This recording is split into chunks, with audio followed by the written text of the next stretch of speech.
Bonjour Martine.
Bonjour à toutes et à tous. On va se laisser un petit 2 minutes et on va commencer le temps que les autres participants se joignent à nous. À tout de suite.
Bonjour à tous. Merci d'être là aujourd'hui pour ce webinaire sur la gestion des changements. Donc, On va commencer tout de suite parce que ce n'est pas le premier webinaire conjointement présenté par IT Chapter et ces deux entreprises, c'est le second. On est très heureux d'être avec vous aujourd'hui pour discuter de changement informatique. Donc, est-ce le temps de délaisser la formalité pour l'agilité? Donc, pour l'occasion, nos conférenciers vont discuter aujourd'hui de ce que c'est la gestion des changements informatiques, maintenant l'habilitation des changements, ce que cette pratique comprend comme processus et façon de faire chez les entreprises. Mais surtout, le webinaire présentera des bénéfices concernant une gestion des changements ou une habilitation des changements plus agile. Donc, à l'aide de situations bien concrètes, nos invités tenteront de partager leurs réflexions sur les défis auxquels sont confrontés la majorité des équipes TI. Mon nom est Benoît Lévesque, je suis responsable du marketing chez CEDO Entreprises. Et aujourd'hui, je suis heureux d'être accompagné d'Olivier Abécassis, vice-président de IT Chapter, une firme spécialisée en consultation et formation de gestion des services informatiques. Consultant stratégique en informatique, formateur, conférencier et chef de projet, Olivier cumule plus de 25 ans d'expérience dans différents domaines de la gestion informatique, des actifs informatiques, de la sécurité de l'information, de la gestion de projet et des relations business. Bonjour Olivier. Bonjour à tous, bonjour Benoît, merci. Génial. Aussi pour une troisième apparition, j'ai le plaisir d'accueillir ma collègue Martine Saint-Hilaire. En tant qu'analyste d'affaires chez CEDO Entreprises, Martine Saint-Hilaire implémente des solutions de gestion de services d'entreprise à l'aide du logiciel C2 Atome. Elle offre des services de formation, d'accompagnement et d'optimisation des processus d'affaires auprès de ses clients. Bien content que tu sois parmi nous encore une fois, Martine. Ça me fait plaisir. Bon matin tout le monde. Donc, juste avant de débuter, simplement vous mentionner plutôt que vous pouvez laisser vos commentaires, vos questions dans l'outil chat de Zoom. Nous y répondrons à la fin de la présentation. Vous voyez que nos conférenciers ont activé leur, euh, leur caméra. Ils vont le faire également à la fin de la présentation pour la période des questions. Donc, entrons dans le vif du sujet, mais mettons tout ça en contexte. Donc, comme mentionné plus tôt brièvement, la majorité des organisations puis leurs différentes équipes informatiques doivent gérer plusieurs changements. D'ailleurs, le rapport State of IT 2019 et celui qui vient tout juste de sortir, celui de 2021, rapporte que la grande majorité d'entre elles investissent et continueront de le faire, soit en infrastructure, en cybersécurité, en applications de tout genre. Et le tiers, sinon un peu plus de celles-ci, optent pour des nouveaux projets en la matière. Donc, toujours d'améliorer la performance de leur système informatique, de les sécuriser également. Ce qui nous amène à se poser la question, pourquoi tant de rigidité à procéder à ces changements informatiques? Parce que les clients, les collègues de l'organisation, les partenaires, idéalement, ne doivent pas être impactés par ces changements ou le moins possible. Leurs opérations, parfois, dépendent de la continuité de ces services-là. Minimiser ces impacts, c'est aussi bien supporter les futures innovations. Et ce même rapport, State of IT, note que les entreprises sont à l'écoute et sont en action. Donc, pour ces différents projets, les équipes informatiques, soit ITSM, DevOps et bien d'autres, doivent profiter d'une structure établie. Mais jusqu'à quel point? Est-ce que les priorités stratégiques doivent changer l'ordre des demandes techniques?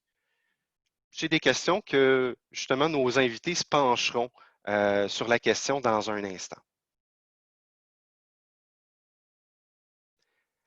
Mais d'abord, le contexte actuel rajoute une couche de défis aux gestionnaires informatiques et leurs équipes.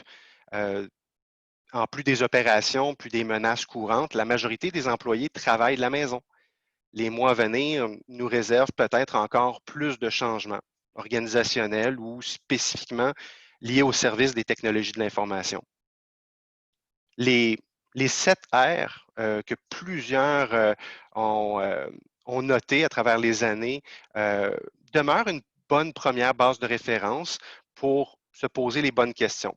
Donc, les voici brièvement en français, qui a soulevé le changement, quelle est la raison du changement, le retour, les risques, les responsabilités, les ressources et les relations plutôt entre les changements.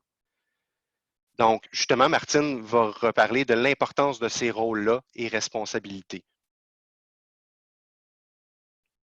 Et finalement, au-delà du contexte, bien, chose certaine, les organisations d'aujourd'hui gèrent les changements TI de façon différente qu'il y a 10 ans. Les technologies, les logiciels ont aussi évolué. On veut aller plus vite, accomplir davantage. Donc, cette même réalité mène à se remettre en question, notamment grâce au cadre de travail renouvelé l'année dernière, soit ITIL 4. On prône alors une ouverture à une vision plus holistique des changements informatiques, du moins plus agile, itérative et performante, justement que ce que Olivier va détailler un petit peu plus tard. Mais d'abord, je vais donner la parole à Martine, qui fera la distinction entre deux concepts qui souvent se complètent. Merci, Benoît. Donc, comme Benoît le disait, on va mettre en place un peu les bases de la gestion des changements ou l'habilitation des changements là, selon les nouvelles normes ITIL. Puis par la suite, Olivier va venir vraiment vous expliquer plus concrètement comment mettre en place et quoi regarder quand on veut mettre en place ce genre de pratique-là à l'intérieur de nos organisations. Donc, pour commencer, naturellement, un petit peu de théorie. Les définitions entre la gestion des changements TI et la gestion du changement organisationnel. Donc, l'habilitation des changements informatiques est un ensemble de pratiques qui vise à faciliter la mise en œuvre, à réduire les risques associés et à maximiser les avantages dont une organisation peut bénéficier d'un changement opérationnel généralisé. Tandis que la gestion du changement est une approche structurée pour gérer les changements appliqués aux personnes et à l'organisation afin d'atteindre les résultats souhaités. Il vise à aider la direction, les employés et les parties prenantes à accepter et à adopter le changement dans leur environnement d'affaires actuel. Donc, on va regarder naturellement l'évaluation de la formation de l'impact, l'élaboration des plans d'action individuels, l'amélioration des communications et la formation. Naturellement, les deux sont intrinsèques, donc on va vraiment, on en fait la distinction, c'est important de faire la distinction entre les deux, mais un va découler de l'autre. Donc, c'est quand même important de les garder en tête, ces deux principes-là. Lorsqu'on parle de l'habilitation des changements ou la gestion des changements qu'on va mettre en place dans notre organisation, il y a trois principaux types de changements. Donc, il y a par exemple le changement standard. L'idée, en fait, c'est de ne pas freiner les changements qu'on veut mettre en place dans nos organisations par une structure trop lourde. Donc, un changement standard, c'est des étapes qui sont déjà connues, des processus qui sont bien établis, puis c'est des changements qui sont récurrents. Donc, par exemple, on fait une petite mise à jour d'un système qu'on a à l'intérieur de notre organisation et on le fait, par exemple, à chaque année parce qu'il faut suivre l'évolution de ce système-là. Puis, ça n'a pas nécessairement beaucoup d'impact sur nos ressources. Donc, ça ne prendra pas nécessairement une grosse formation pour mettre à jour les connaissances de nos ressources, etc. Donc, c'est vraiment un changement qu'on fait déjà souvent à l'intérieur de notre organisation. Les types de changements, en fait, là, je les appelle standard, normal, urgent. Vous pourriez les appeler comme vous voulez. En fait, l'idée, c'est de regarder les changements qu'on va faire à l'intérieur de notre organisation et de les catégoriser pour pouvoir mettre en place après nos processus. Donc, un changement normal, c'est un changement qui doit être approuvé par le comité des changements. c'est l'ancien CAB, maintenant c'est l'autorité des changements. Olivier va venir un peu faire la précision sur les nouveaux termes maintenant. Mais un changement normal doit avoir une approbation, une autorisation, parce qu'habituellement aussi, il y a des coûts qui sont reliés à ce genre de changement-là dans notre organisation. On peut aussi séparer nos changements normaux en mettant un qui est plus normal, qui a un impact un peu plus mineur, et un qui a un impact plus majeur. Donc, par exemple, si vous mettez en place un nouveau système informatique qui touche une petite équipe versus mettre en place un système informatique qui touche l'ensemble de notre organisation. Donc là, ça va devenir un changement qui va être plus majeur. Mais les deux sont reliés ensemble, donc font partie d'un changement normal. Et le dernier, c'est les changements urgents. Donc, c'est un changement qui doit être fait de façon urgente pour établir le service.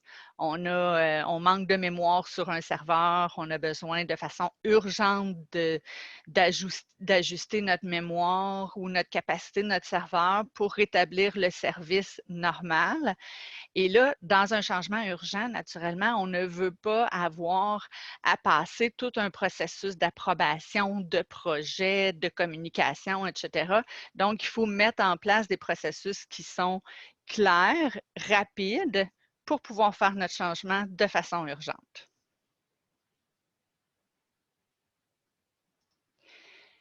Qui dit changement, naturellement, c'est important d'avoir une bonne planification.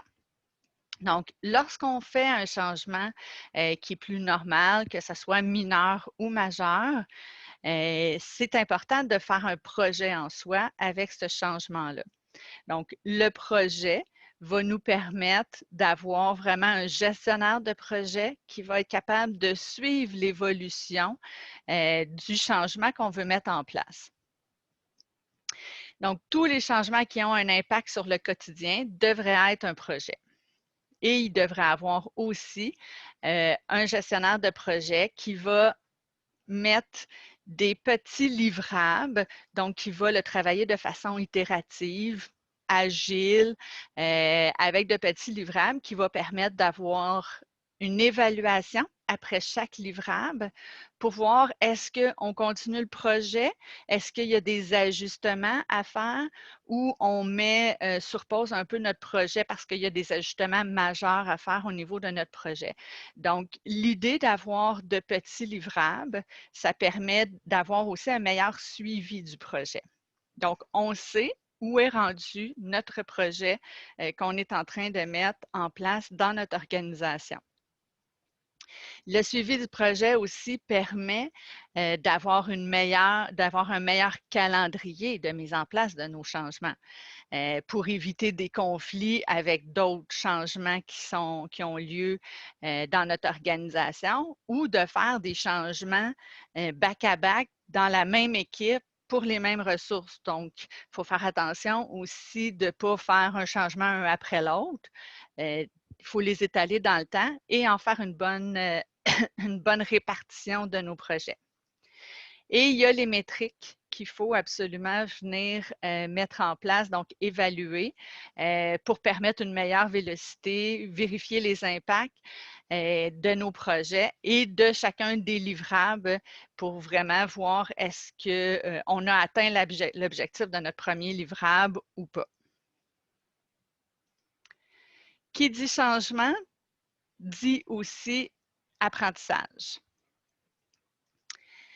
Donc, c'est important lorsque, là, on vient faire un peu le lien avec la gestion du changement à l'intérieur de nos organisations. C'est important de ne pas négliger la gestion du changement. Donc, on parle tout le temps, naturellement, d'un changement qui est plus normal et qui est plus mineur ou majeur. Il faut bien évaluer l'impact que ça va avoir sur nos ressources, sur nos employés, sur nos clients et ne pas oublier tout ce qui est la notion de la gestion du changement dans ce projet-là. Donc, il faut offrir une formation adaptée aux besoins de ses employés, évaluer en fait comment les employés par équipe vont travailler, par exemple, dans le nouveau système informatique qu'on est en train de mettre en place ou avec la nouvelle version de ce système-là. Chaque équipe va travailler de façon différente parce qu'ils ont des réalités différentes, ils ont des objectifs différents, ils offrent des services différents.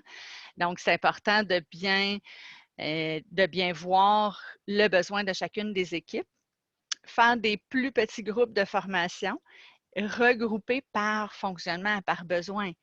D'avoir des gros groupes de 30 personnes à former, ce n'est pas l'idéal. Des fois, les gens vont être plus gênés dans des gros groupes de poser des questions, donc ils vont rester avec leur questionnement plutôt que si on est dans un petit groupe, que l'ambiance du petit groupe permet d'avoir plus aussi de questions et une meilleure interaction entre les ressources. Et il faut aussi que nos groupes de formation soient regroupés par fonctionnement. Donc, si à l'intérieur d'un groupe de 8 personnes, je couvre 8 départements différents avec des besoins différents, je n'atteindrai pas mes objectifs de formation non plus. Suite à la formation, donner l'accès à un environnement de test, qu'on l'appelle environnement test, pré-prod, dev, formation, peu importe, juste donner un environnement où vos employés vont pouvoir s'amuser dans la nouvelle application ou la nouvelle version, de mettre en pratique ce qu'ils ont appris lors de la formation. Il faut aussi éviter que la formation soit trop tôt dans votre projet, comparativement à la mise en production. Si pour une raison quelconque, vous devez reporter la mise en production, ça serait aussi important de voir est-ce que vous avez besoin d'offrir un atelier de rafraîchissement à vos ressources juste avant la mise en production au niveau de la formation pour qu'il y ait le temps vraiment de s'habituer, de s'amuser dans l'application, de le mettre à leurs mains, etc. Offrir un bon encadrement aux ressources qui sont impactées par le changement. C'est une chose d'offrir la formation, naturellement, c'est nécessaire, mais aussi un encadrement. Donc, ce n'est pas tout le monde qui apprend de la même façon, ce n'est pas tout le monde qui est à l'aise avec les changements. On a toujours dans nos équipes des gens qui sont un peu plus, sont pas tant nécessairement réticents, mais ils savent que leur capacité d'adaptation est peut-être un peu plus fragile, c'est moins facile que d'autres collègues. Donc, ce n'est pas nécessairement de la réticence au changement, c'est plus la peur de l'inconnu. Donc, c'est important de leur offrir un bon encadrement, d'être à l'écoute de ces ressources-là, de leur offrir une équipe de support à l'interne, soit des pilotes de système, pour qu'ils puissent poser leurs questions directement à quelqu'un et se faire rassurer un peu aussi dans la mise en production de votre nouvelle application. Ce qui est intéressant aussi, c'est d'avoir le partage des connaissances liées au changement. Donc, quand on parle de partage de connaissances, c'est surtout au niveau de la documentation. De faire une documentation qui est adaptée à votre environnement. C'est sûr que votre fournisseur va toujours vous offrir la documentation, mais cette documentation-là, elle est plus générique, elle est plus théorique. C'est toujours plus intéressant quand que les organisations vont venir l'adapter. Donc, ils vont se baser dessus, mais ils vont venir vraiment sortir les points importants pour vous, pour votre organisation, comment vous voulez que vos ressources travaillent dedans, qu'est-ce que vous allez suivre comme information aussi dans votre système, peu importe le système. Donc, vraiment, de faire une documentation qui est plus adaptée à votre environnement plutôt que d'avoir une grosse documentation qui est beaucoup plus théorique, qui est celle habituellement souvent fournie par les fournisseurs. Offrir un espace de foire aux questions, donc d'avoir des articles de base de connaissances qui vont permettre aux employés de faire une première recherche pour leur questionnement. C'est sûr que cet endroit-là, c'est intéressant quand il y a un outil de recherche à l'intérieur qui nous permet vraiment de taper, par exemple, un mot-clé qui va nous sortir des articles de base de connaissances, des questions-réponses, peut-être aussi des procéduriers, ça peut être aussi des petites capsules vidéo de comment on fait telle action, etc. Donc, de vraiment offrir à vos employés tout au long sais, oui, on l'offre quand on met en place un changement informatique, mais d'avoir aussi ce genre d'endroit-là qui va vivre au fur et à mesure que vous allez évoluer aussi au niveau de votre organisation. Il y a aussi plusieurs endroits qui permettent à différentes ressources, par exemple un pilote par équipe, de venir documenter ce que lui a vécu, ce que lui a trouvé, comment il a réussi à régler tel problème, par exemple, sur un serveur, peu importe. Donc, permettre aux gens de venir partager leurs connaissances avec leurs collègues. Ça peut faire partie de votre foire aux questions. Ça peut être des articles de base de connaissances que vous mettez à part aussi dans un autre endroit d'échange informationnel. Naturellement, quand on offre cette possibilité-là, il faut mettre en place un processus d'approbation et de validation des articles de base de connaissances parce qu'on veut que le langage soit commun à tous. Éviter un peu les acronymes, éviter aussi des phrases moins précises. Donc, on veut que n'importe qui lise l'information qui est mise dans l'article de base de connaissances puisse comprendre. Donc, ça prend un peu un regard extérieur qui va être capable de comprendre puis de s'assurer que c'est bien détaillé et aussi, naturellement, bien, valider que le contenu est pertinent et exact. Olivier va venir plus le détailler tantôt, mais juste 4 moyens de maximiser le potentiel d'automatisation. C'est sûr que plus on automatise nos processus, plus on aide à accélérer les processus de changement ou la mise en place des changements qu'on veut faire à l'intérieur de notre organisation. Donc, tout ce qui est approbation, naturellement, lorsqu'on parle d'un changement de type normal ou un changement qui a vraiment plus un impact sur notre organisation, souvent, ça va prendre une approbation. Les coûts, par exemple, d'un projet, etc. Donc, si on est capable d'avoir un processus d'approbation qui est automatisé dans un système quelconque, ça va permettre que, par exemple, dès que moi, j'inscris mon projet, qu'il y ait un courriel qui est automatisé, qui envoie ça aux communautés ou au groupe qui va s'asseoir pour évaluer les projets, etc.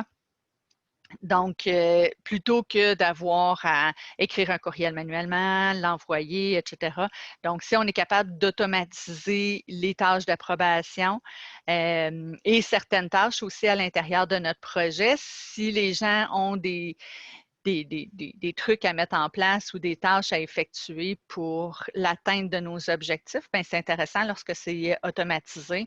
Ça évite aussi des oublis. Ça permet d'assurer une visibilité et une meilleure communication entre les équipes. Donc, les gens peuvent savoir où est rendu le projet. Exploiter les flux de travaux, si vous avez un système qui vous permet d'exploiter les flux, de mettre des tâches, ça aussi, ça permet d'avoir une meilleure visibilité. Et lorsque nous, on n'est pas vraiment impliqué dans le projet, mais que j'ai besoin de savoir ce projet-là est rendu où, bien, lorsque j'ai un système qui me permet d'automatiser tout ça, ça va me permettre de savoir aussi où est rendu les projets. Et ça nous permet surtout de gagner en efficacité grâce à de meilleurs suivis pour tout le monde, en fait, de l'organisation. On a fait un petit sondage, en fait, pour l'Autorité des changements TI. Donc, la question était quelle est l'Autorité des changements TI préconisée dans votre organisation? On voit que 22% ils ont plusieurs CAB hebdomadaires. Donc, le CAB, qui était le comité d'autorisation dans les anciennes normes utiles. Olivier va venir mettre un peu les nouveaux termes maintenant. Il y a 67% qui ont un seul CAB, mais pluridisciplinaire. Donc, un CAB qui va regrouper différentes équipes à l'intérieur de l'organisation et vont se rassembler ensemble pour évaluer les changements. Il y a 6 qui ont un seul approbateur formel. Donc, par exemple, c'est souvent un directeur ou un gestionnaire qui va venir approuver la mise en place des changements à l'intérieur de notre organisation. Et il y a quand même 6 qui disent qu'il n'y a aucun contrôle des changements. Donc, aucun contrôle des changements, habituellement aussi, ça sonne une cloche pour dire qu'il n'y a pas beaucoup de planification des changements à l'intérieur de notre organisation. Je vais maintenant passer la parole à Olivier qui va vraiment vous permettre de voir maintenant, un coup qu'on a fait toute la belle théorie avec moi, comment on met en place l'habilitation des changements à l'intérieur de nos organisations. Merci Martine. Donc en fait, parlons un peu d'habilitation des changements et du renouveau en fait apporté par ITIL 4. Donc la gestion des changements est morte. Vive l'habilitation des changements. Alors bon, c'est sûr que ITIL 4 nous a apporté en fait des modifications hein, dans le vocabulaire autour de la gestion des changements. Alors, pour éviter la confusion entre gestion des changements informatiques et gestion du changement organisationnel ou conduite du changement en France, en fait, on parle maintenant d'habilitation des changements et pour parler des changements qui ont lieu dans le périmètre informatique.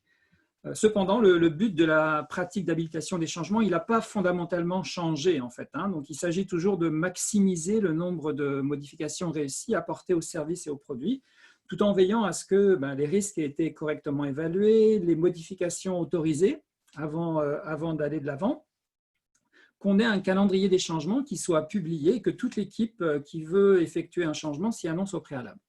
Alors, je vais vous partager en fait un bref exemple du temps où j'étais directeur TI sur un projet CRM bancaire. Mon équipe en fait planifie le déploiement du nouveau CRM dans la nuit de vendredi à samedi et s'est étalé sur environ 5 heures. Alors, on est vendredi soir, 20 heures, les activités d'installation commencent, tout se déroule comme prévu et puis arrive 23 heures, vent de panique au sein de l'équipe, les serveurs sont tombés. Le système ne répond plus, on pense avoir créé un incident majeur. L'architecte du projet prend son téléphone, il appelle le responsable de la salle des serveurs, puis finalement il apprend qu'une autre équipe est en train de faire une mise à jour des systèmes UPS d'alimentation sans coupure et avait justement coupé le courant d'une partie de la salle des serveurs. Le changement, comme tel, en fait, n'avait pas été déclaré au comité et il figurait sur aucun calendrier de changement. Alors, cependant, on a appris en fait que l'équipe avait envoyé un courriel, mais certainement pas aux bonnes personnes. Donc, en résumé, le nouveau processus de gestion du cycle de vie des changements, vous le voyez en fait au bas de la slide, il permet en fait de gérer les risques de collision, de collecter les bonnes autorisations au fil de l'eau et de s'assurer en fait que tous les changements soient bien annoncés dans un calendrier commun. Alors, vous voyez, en fait, c'est simple et efficace à la fois. Maintenant, qu'en est-il en fait de ne plus avoir de câble? En fait, ce qu'il faut savoir, c'est que la majorité des organisations s'appuient encore en fait sur un comité consultatif des changements, le CAB en anglais, Change Advisory Board, afin d'autoriser les changements à être déployés en production. Cependant, les CAB actuels s'apparentent beaucoup à du red tape, dans le sens où ils sont bureaucratiques, consommateurs de temps à remplir de multiples formulaires, puis devoir attendre la réunion du CAB avant de pouvoir procéder au déploiement. Alors en fait, l'industrie, notamment chez Google, il est avéré en fait que cette organisation, donc Google, effectue 9 changements par jour sur leurs algorithmes. Donc ça fait en fait à peu près 3300 changements par an. Donc ça, c'était en 2019. Alors qu'en fait, en 2009, ils en avaient 350. Et pourtant, Google, ils n'ont pas de CAB et ils n'en demeurent pas moins extrêmement efficaces. Cependant, il faut faire attention à ne pas abandonner notre comité consultatif des changements, parce que ITIL 4 nous le dit, du jour au lendemain. Si la structure et le niveau de maturité de notre organisation fait qu'on a encore besoin d'un CAB pour bien fonctionner et prévenir en fait les changements erratiques, on va devoir encore le conserver pendant quelques temps. Alors après, c'est sûr qu'on pourra planifier de moderniser notre pratique d'habilitation des changements pour ultimement remplacer ce CAB par des autorisations collectées au fil de l'eau. Alors justement, qu'est-ce qu'il en est en fait de la modernisation de cette pratique d'habilitation des changements? Comment je vais pouvoir en fait procéder? Par où dois-je commencer? Lorsqu'on cherche à modéliser sa pratique d'habilitation des changements, le premier réflexe que beaucoup d'organisations ont, c'est de penser outils, automatisation. Alors pourtant, en fait, plutôt que d'y aller tout de suite avec un changement d'outil, on devrait d'abord chercher à optimiser nos façons de faire avant de vouloir automatiser. Sinon, en fait, on va continuer à faire les mêmes choses de la mauvaise façon, mais juste plus rapidement. Donc, pour ça, en fait, on doit bien impliquer nos parties prenantes avec une gestion du changement organisationnel qu'on a bien planifié, hein, tel que nous l'a mentionné Martine. Et ça comprend quoi? Ben, ça comprend des plans de communication, un projet, de la formation, de la nomination d'agents du changement, etc. Et puis après, on va mettre en place une feuille de route, alors telle que celle qui vous est suggérée ici en 5 étapes. Alors, la première étape de cette feuille de route, c'est comprendre et convenir du contexte dans lequel on va s'inscrire l'optimisation de notre pratique d'habilitation des changements. Alors, ce qu'on doit en fait comprendre, c'est pour quelles raisons on le fait. Est-ce que c'est pour des raisons stratégiques? Donc, par exemple, on a fait l'acquisition d'un compétiteur. Est-ce que c'est pour des raisons tactiques où on va en fait faire le onboarding d'un nouveau fournisseur? Ou est-ce que c'est de l'opérationnel parce qu'en fait, on manque d'efficacité ou nos intervenants internes en fait, sont insatisfaits? Une fois cette première étape franchie, on va aller vers la deuxième qui nous permet en fait d'évaluer l'état actuel de notre pratique d'habilitation des changements. Alors pour ça, en fait, on va idéalement faire un audit de notre pratique en utilisant des méthodologies d'évaluation de la maturité. Alors on en a plusieurs qui sont disponibles dans la communauté, CMMI, TIPA et d'autres. Troisième étape, en fait, on va s'entendre en fait sur l'état actuel de cette pratique et nos priorités futures pour l'organisation. Et là, l'idée, en fait, c'est de mettre l'accent sur la simplification du processus et de la valeur qu'il apporte. En quatrième étape, on va s'assurer d'avoir un bon niveau d'engagement de nos parties prenantes pour faire en sorte, en fait, que l'optimisation du processus ait bien lieu. Alors, en fait, pour le faire, on va tout simplement prévoir un véritable accompagnement du changement organisationnel. Alors, quelques chiffres, en fait, selon le AMR Research, c'est en fait entre 10 et 15% du coût du projet ou de l'initiative qu'il faut investir pour avoir une bonne gestion du changement. Et puis, selon changefirst.com, en fait, le retour sur investissement que nous allons avoir de la gestion du changement organisationnel sur un petit projet, en fait, c'est 200%, et sur les grands projets, c'est 650%. Et en fait, en dernière étape, la cinquième, en fait, on va vouloir exécuter nos améliorations de manière itérative, agile. Et puis, l'exemple que l'on va faire, c'est en fait montrer un prototype, en fait, par exemple, de notre outil ITSM avec ses nouvelles fonctionnalités. Et c'est ce qu'on appelle, en fait, dans le monde agile, en fait, le PVM, donc en anglais Minimal Viable Product, MVP, ou en français Produit Minimum Viable.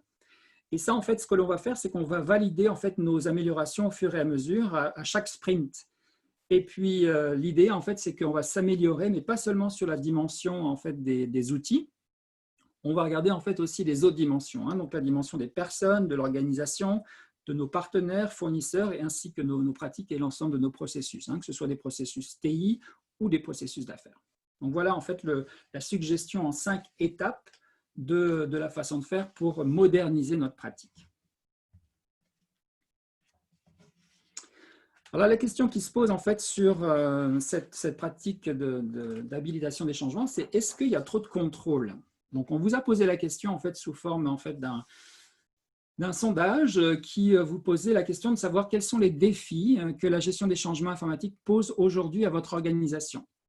Alors, en fait, surprenamment, aucun en fait, des répondants n'a mis trop administratif, donc c'est une bonne chose. Cependant, en fait, la majorité, c'est mal outillé pour être efficace. Au-delà de la vélocité et de la clarté du processus, c'est vraiment mal outillé pour être efficace qui est le plus ressorti. Alors, comment on va pouvoir en fait, adresser ces aspects-là? L'idée, en fait, c'est que… Benoît? Merci.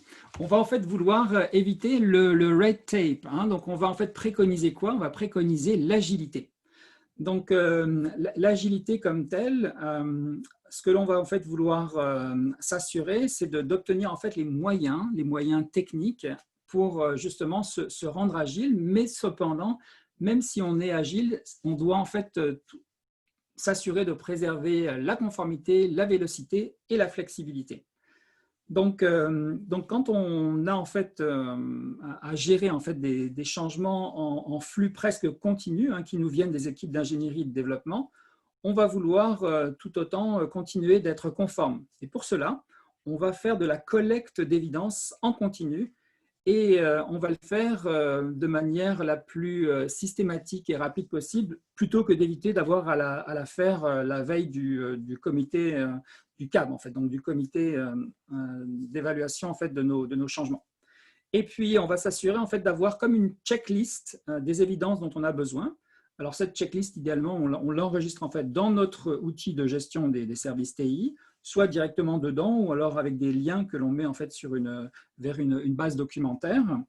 Et puis, par exemple, en fait, dans ces évidences, on va trouver les plans de test, les release notes, les approbations, évidemment, en fait, de nos différents niveaux d'utilisateurs, etc.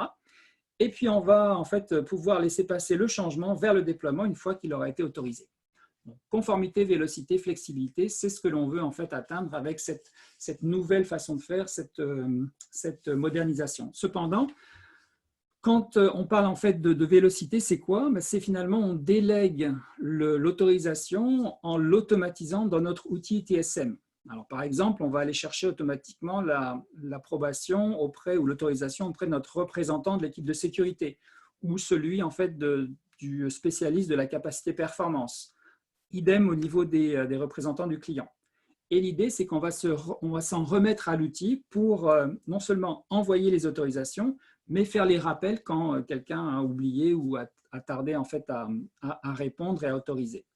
Puis la flexibilité, comment on le fait? En fait, on utilise en fait ce que l'on appelle des modèles de changement. C'est tout simplement en fait des formulaires qui nous permettent en fait de créer un modèle par grande catégorie de changements pour éviter en fait d'avoir à improviser ou à avoir à réinventer la roue chaque fois en fait qu'on a un nouveau type de changement qui se présente. Et l'idée en fait, c'est d'être capable en fait via ces modèles de changement d'être plus flexible, de pouvoir traiter le changement plus rapidement. Donc, quand on parle en fait d'habilitation des changements, il faut bien comprendre que l'habilitation des changements n'est pas seule. Ça veut dire qu'en fait, on a besoin pour qu'elle puisse en fait exceller de s'associer à d'autres pratiques qui sont la gestion des configurations et la gestion des déploiements. Donc, la gestion des configurations, ça nous permet de savoir quel est le périmètre du changement sur lequel on opère. Donc, par exemple, en fait, on sait quels sont les serveurs qu'on va toucher, les applications, les bases de données, nos clés d'activation logicielle, etc. Et puis, en fait, on va être capable d'avoir cette information contenue en fait, dans la CMDB et qui soit en fait, idéalement téléchargée automatiquement puis filtrée. Donc, on a cette information à notre disposition pour prendre la bonne décision grâce à la gestion des configurations. Et puis ensuite, une fois qu'on aura autorisé le changement, on va pouvoir en fait, le transférer vers la pratique de gestion des déploiements pour être en mesure d'effectuer un déploiement rapide, efficace. Et pour ça, on va utiliser en fait, une approche qui nous vient du monde DevOps, qui en fait, est mentionnée sous l'acronyme CI/CD. Donc CI pour Continuous Integration et CD pour Continuous Delivery ou Continuous Deployment.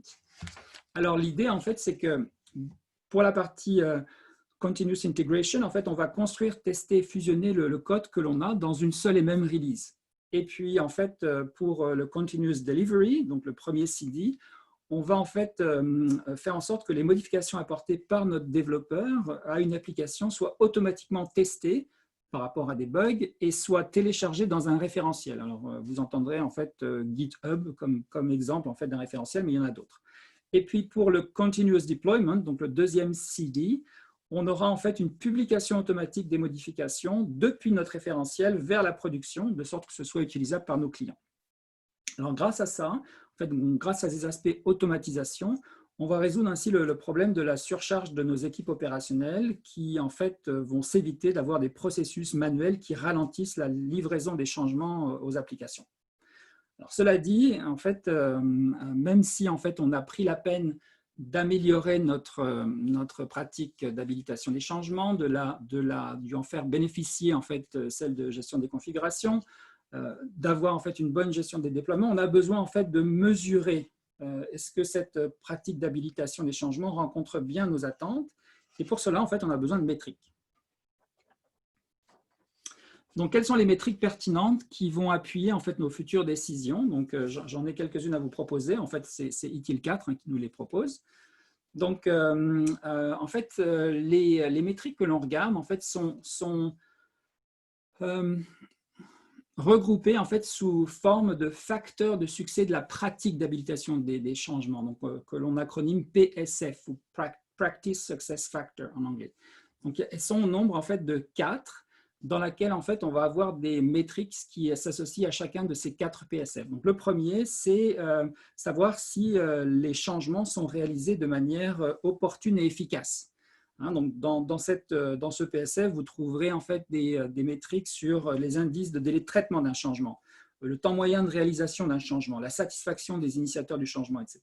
D'ailleurs, si vous voulez en fait me contacter après ce webinaire, je me ferai un plaisir de vous donner en fait les détails de chacun des métriques si ça vous intéresse.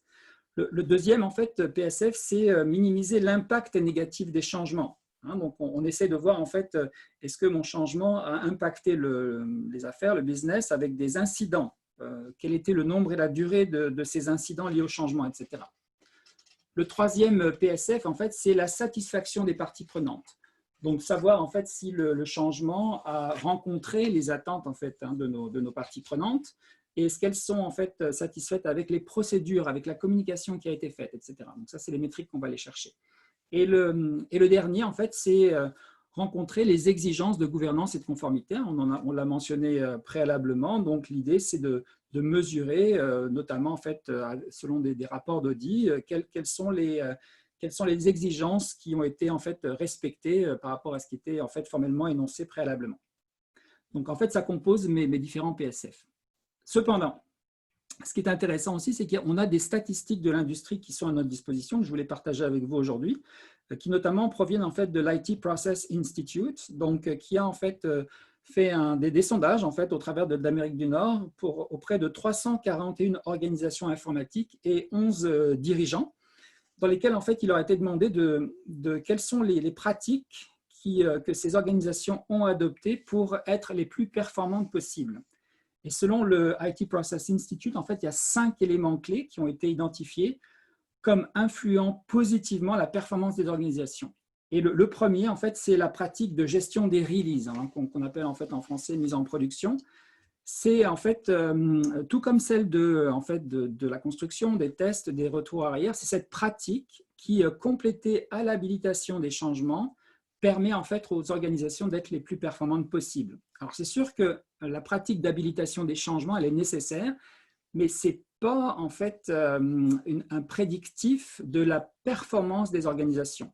Donc on en a besoin, mais pour atteindre en fait des niveaux de performance plus élevés, on doit la combiner à la gestion des releases et à la gestion des déploiements.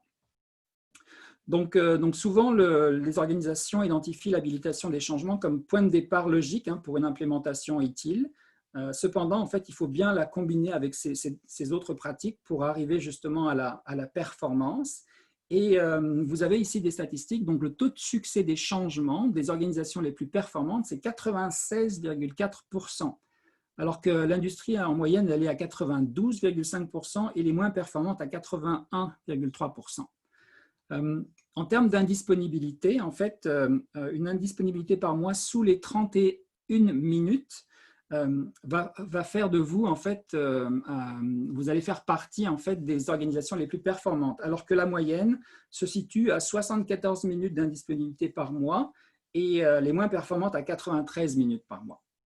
Et enfin, 2,9% des releases qui créent un impact sont parmi les plus performantes de l'industrie, alors que la moyenne est à 5,6% et les moins performantes à 11,1%. Donc presque une release pour les moins performantes, presque une release sur 10 amène en fait une indisponibilité de service. Alors, juste pour votre information, en fait, les autres façons de faire pour arriver à la performance ultime, d'après le IT Process Institute, la deuxième, c'est la discipline, donc une discipline des processus qui est importante. La troisième, c'est d'avoir des configurations de systèmes qui soient standardisées. La quatrième, c'est d'avoir un accès contrôlé aux environnements de production, qui est évidemment une évidence. Et puis, la dernière, et non des moindres, en fait, c'est la cinquième, donc c'est l'utilisation de la CMDB, qui justement, on en a parlé tout à l'heure, vient nous aider dans l'évaluation en fait, de nos changements. Donc voilà pour les métriques en fait, que je voulais vous partager. Si vous voulez des détails sur ces métriques et sur l'industrie notamment les plus performantes, n'hésitez pas à me solliciter à ce sujet après ce webinaire. Et je vais repasser la parole à Benoît. Merci beaucoup, Olivier, pour ces détails. Bon, j'imagine que les gens vont pouvoir se positionner ou s'identifier à travers ces chiffres de benchmark. Donc, merci également à Martine pour avoir fait cette entrée en matière. Tout ça nous amène justement à vous donner quelques astuces ou du moins quelques rappels avant de passer à la période de questions, parce que justement, si vous avez des questions supplémentaires côté métrique, processus ou autre, on sera là dans quelques instants pour vous. Mais tout d'abord, quelques rappels, gardez les choses simples. Garder les choses pratico-pratiques, comme on dit, et surtout définissez ce qui est un changement et ce qui n'en est pas un. Donc, ça va être important pour la suite, encore plus de mettre de l'accent sur la valeur de ces changements-là, puis sur les bénéfices que vous apportez à l'organisation. D'impliquer les bonnes personnes, de leur partager les connaissances pertinentes à ce qui se passe réellement comme changement chez vous, puis d'être itératif le plus possible, donc agile, puis réagir rapidement face à ces besoins-là. Donc, c'est une vue d'ensemble des principes directeurs, encore une fois, du cadre de travail utile. Donc, l'idée, c'est de demeurer agile et flexible à travers cette autorité de changement. Donc, on a fait le tour de la question aujourd'hui. Évidemment, comme je vous le mentionnais, il y a une période de questions qui va débuter très bientôt. Mais je veux vous mentionner, dans le fond, qu'il y a une copie de l'enregistrement qui va vous être envoyée par courriel. Donc, soyez rassurés, tout ça va être enregistré. Donc, avant de conclure la présentation, j'inviterai les gens, si vous avez des questions à envoyer, on en a déjà reçu quelques-unes, mais n'hésitez pas à nous en faire parvenir. Donc, par l'outil Zoom. J'ai une première question, justement, ça fait référence aux métriques, puis je lancerai la question aux deux panélistes, aux deux conférenciers. Est-ce qu'il y a d'autres métriques à évaluer avec les RFC, avec les Requests for Change? Est-ce qu'il y a des liens avec le nombre d'incidents rapportés?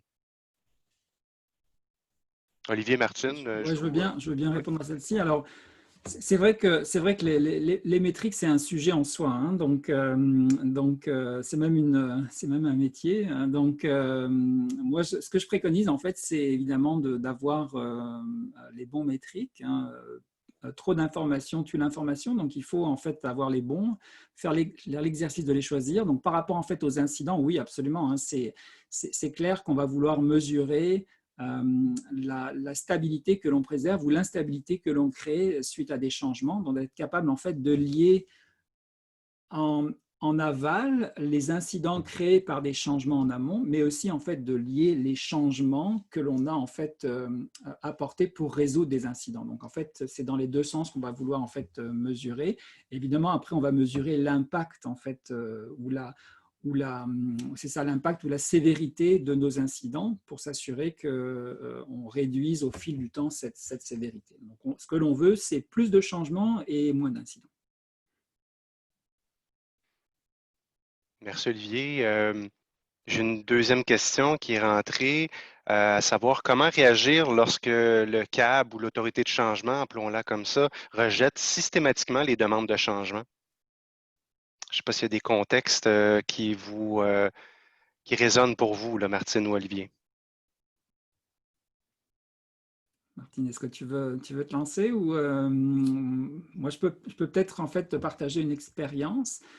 Alors c'était pas systématique mais c'était fréquent et puis la réalité faisait en fait que cette autorité de changement ou anciennement le CAB en fait n'avait pas à sa disposition en fait les bons outils pour en fait prendre les décisions. Donc en fait, plutôt que de prendre le risque de dire oui et puis que le changement aille de l'avant, en fait, l'autorité avait tendance à dire on met les freins et puis donnez-nous l'information pour qu'on puisse prendre la bonne décision. Donc c'était plus par manque de, c'est plus par manque d'information pour prendre la bonne décision. En fait, si je peux rajouter, effectivement, quand on soumet une demande de changement, c'est important de bien la documenter pour qu'il y ait les outils en place et toute l'information nécessaire pour bien l'évaluer.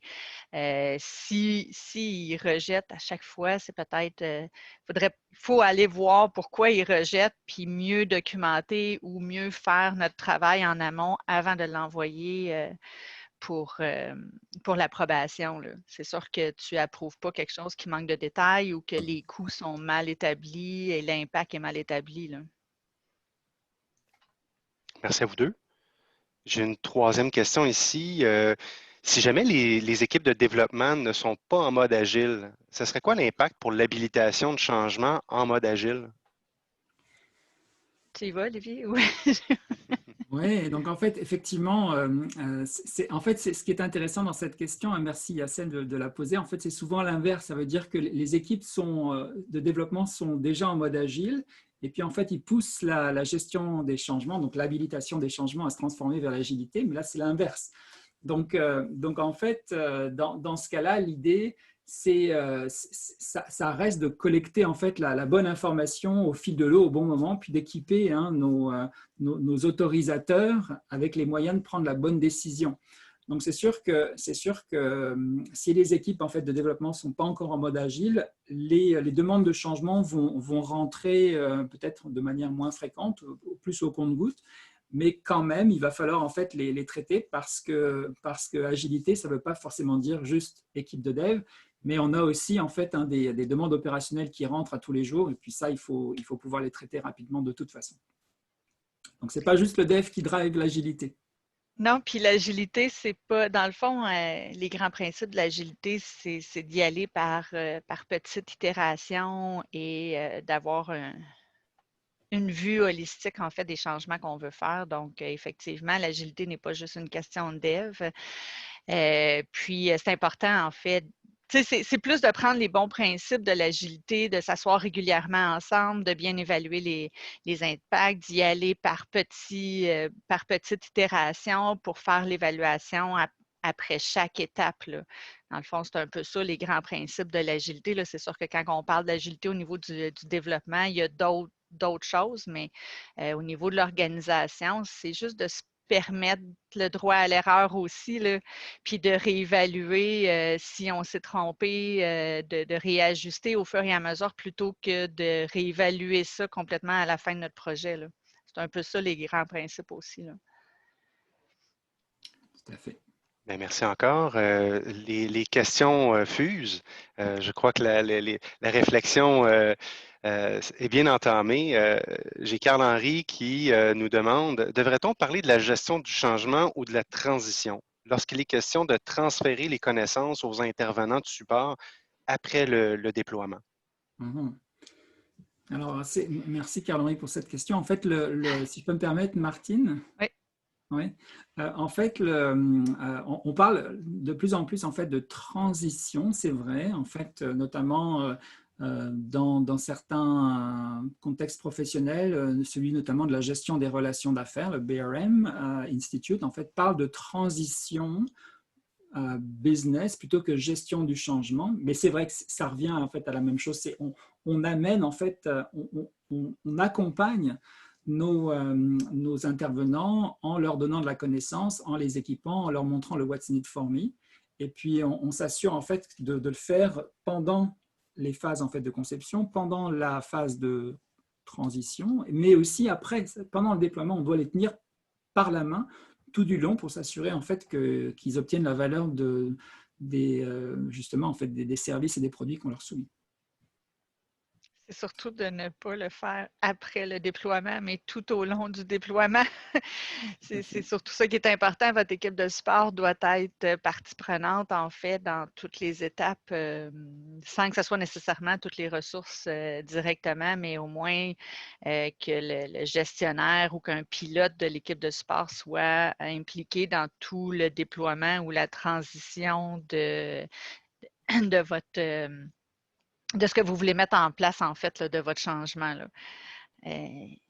C'est pour n'importe quelle équipe de support d'être mis au courant ou impliqué dans un projet, un coup que tout est pas mal mis en place, c'est jamais l'idéal là, non plus. Là. Et puis, en complément à ça, en fait, j'ai vu en fait, des organisations qui pour s'assurer en fait, d'une bonne transition et puis en fait, d'un bon déploiement, amènent ou demandent en fait, à leurs développeurs d'être partie prenante dans la phase du support de début de vie, où en fait, même les développeurs venaient s'installer à côté en fait, des agents du centre de service pour prendre les premiers appels qui rentrent et s'assurer d'avoir justement l'information immédiatement en cas de bug ou d'incident lié en fait, au changement qui était déployé. Donc, c'est des pratiques qui se font et qui sont assez efficaces quand on peut se les permettre.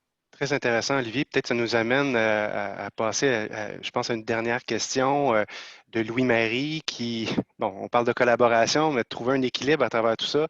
Comment justement trouver un équilibre entre DevOps, l'implémentation rapide et la rigueur que l'on souhaite pour la production?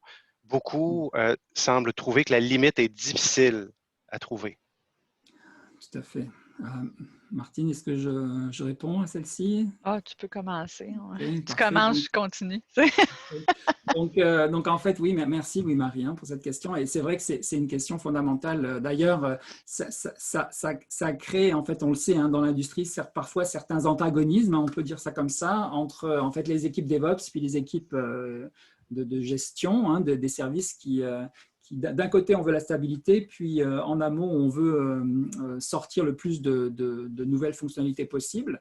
Donc c'est vrai qu'il y a un équilibre à trouver et ce que nous propose en fait cette nouvelle version d'ITIL, mais c'est finalement juste pour entériner une pratique qui a lieu déjà, c'est d'avoir en fait cette vélocité ou cette agilité, mais qui ne soit pas en fait de l'administratif tout en protégeant la conformité. Donc c'est sûr qu'on a besoin d'outiller nos équipes pour s'échanger de l'information. Donc, par exemple, ce qu'on va faire concrètement, on va en fait avoir notre outil de gestion des services TI qui est en fait relié avec l'outil dans lequel sont rentrées les demandes de changement du côté dev. On va avoir aussi de l'information qui circule via en fait des outils de partage d'informations fluides, Slack en est un, etc. Donc, on va devoir outiller nos deux équipes pour qu'elles puissent collaborer le plus possible ensemble. Dans le fond, je pense qu'on l'a dit plusieurs fois, l'important, c'est d'impliquer tout le monde, d'avoir une bonne collaboration, de mettre les bons joueurs à bonne place. C'est toujours ça, d'aller chercher nos personnes qui sont les bonnes personnes, en fait, qui vont être un bon promoteur, puis trouver l'équilibre entre. C'est toujours de ne pas s'enfarger dans les fleurs du tapis, de ne pas devenir trop administratif pour permettre d'avoir une belle fluidité, d'avoir un bel avancement sans tout le temps tout bloquer, mais en même temps d'aller trop vite aussi, bien là, ça peut avoir des impacts. Donc, Olivier le disait tantôt au niveau de la mise en place des changements, que ça ne crée pas plein d'incidents par la suite qui vont rentrer à l'équipe de support, mais c'est là l'équilibre, c'est de s'assurer de voir le plus possible ce qui pourrait arriver, mais en même temps, il va en arriver aussi, il va en arriver des incidents, il va en arriver des situations, puis c'est de se permettre de se réajuster rapidement. Donc, mais dans tout ça, c'est la collaboration de tous, c'est toujours ça, puis d'impliquer tout le monde aussi, là, tous les joueurs, toutes les équipes qui ont un impact dessus. Là. Merci beaucoup. Ça a été très instructif. Je pense que la réflexion, comme je le disais tantôt, va se poursuivre pour plusieurs d'entre nous. Le temps va très, très vite. On vous remercie de votre écoute, votre attention puis de votre dynamisme, particulièrement dans la période des questions. Avant de vous laisser, je veux simplement vous mentionner que vous allez recevoir une copie d'enregistrement, comme je le mentionnais tantôt. Également, à la fois l'équipe C2 que la fois IT Chapter, l'équipe IT Chapter sont à disposition, sont disponibles pour vous si vous avez des questions. Donc, encore merci de votre attention. Et puis, sur une note plus humoristique, tantôt, Olivier faisait jouer une chanson. Donc, si vous voulez rester dans l'optique du changement, vous pouvez écouter la chanson de Van Halen qui se nomme Change.